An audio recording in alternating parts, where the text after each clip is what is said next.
Good evening. I wanted to start with a couple of thank yous to Linda, Sarah, and everyone who made tonight possible.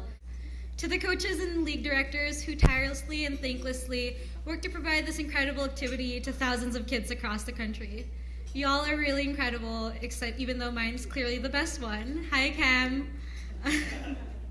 To be honest, I had a really hard time figuring out what I was going to talk about tonight. So much so that I was still writing it at 4 p.m. yesterday at work. So if my boss is here, sorry, Andrea. Anyways, while I was staring at this blank screen, writer's block is at its maximum, I asked Alex, one of the Washington Urban Debate League kids I coach, what I should talk about. And this sixth grader, who is 10 years old, no more than 4 feet and 8 inches tall, asked, did the U.S. end up cutting the Saudi Arabia arms deal? Because if not, you should talk about how absurd it is that we're still negotiating with them, even though like the Yemen war is clearly happening and the Khashoggi were murdered and everything. And while I was tempted to talk about Saudi Arabia and U.S. relations for 5 minutes, what I do want to acknowledge is Alex and Annabelle and all the urban debaters I work with who as middle schoolers know more about the world than some of my own peers, who are fearless and feel responsibility for issues beyond their lifetimes, who are advocates in their own goofy ways, and oftentimes remind me of me when I first discovered debate in high school. 2 years ago, when I came to speak to y'all as the 2017 Urban Debater of the Year, I talked about debate giving me a home and community to turn to. And while that's still true to this day, college has made me realize that it has also given me the reverse.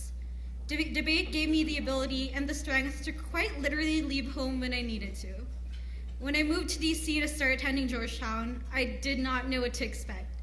As a first-generation college student, it wasn't hard for me to realize, maybe from seeing people wear $900 coats like it was a campus uniform, or talk about boarding school and their yearly travels, that I was coming from a world entirely different from theirs. That I didn't have access to the same opportunities and resources they did before college.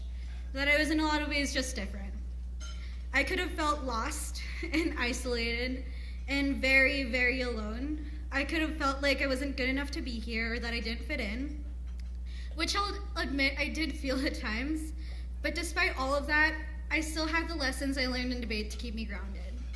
During my intro-level government classes, I remember being intimidated at first before realizing that a lot of the things we were covering, like the theories behind realism, were things I already knew from debate. It not only reassured me that I was good enough and smart enough to be at Georgetown, but also gave me the space and time to devote into discovering what I was passionate about and doing just that, now that I have the resources of attending an elite university. Even though I had never written a paper longer than 5 pages before coming to college, when I was confronted with my first 20-page paper, I was okay. Because through researching evidence, debate taught me how to intake and process large volumes of information and turn them into arguments. So much so that this year as a sophomore, I actually got a research grant to study Barcelona's cultural and institutional acceptance of refugees in hopes of learning how to generate that same sense of responsibility. In hopes of learning how to generate that same sense of responsibility for asylum in other parts of the world. Also, it's pretty cool to say that after writing a case about sex trafficking in the Philippines my senior year of high school, I get to work with an NGO dedicating to alleviating that same situation this summer. It is because of debate that I believed in myself enough to move to the opposite coast for college, to travel and work in over 12 countries when I'd only been to 2 before Georgetown, to work on issues that seemed too big for my 5'1" body. But I'll admit, college is not perfect.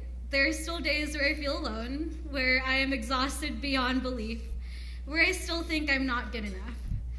And it is those days that I'm grateful I can come back home to the team and lean on them for support. Despite the fact that I no longer debate, debaters are still my family on campus. I still sometimes play board games with them instead of going out on a Friday night. I still engage in heated conversations about universal healthcare over a bowl of ice cream. And they're still there to remind me that I got this, even when I feel like I don't. In fact, it is partly their belief in me that gives me the confidence and grit I need to go out into the world and change it. To enter spaces that were not built for me and drag my own seat to the table. To discover problems and try to solve them, even though they're not necessarily my responsibility. to give other kids the same things debate gave me, so that Alex or Juliet or Annabelle can also leave home and go places even farther than I have. So thank you for giving us the space and ability to do just that.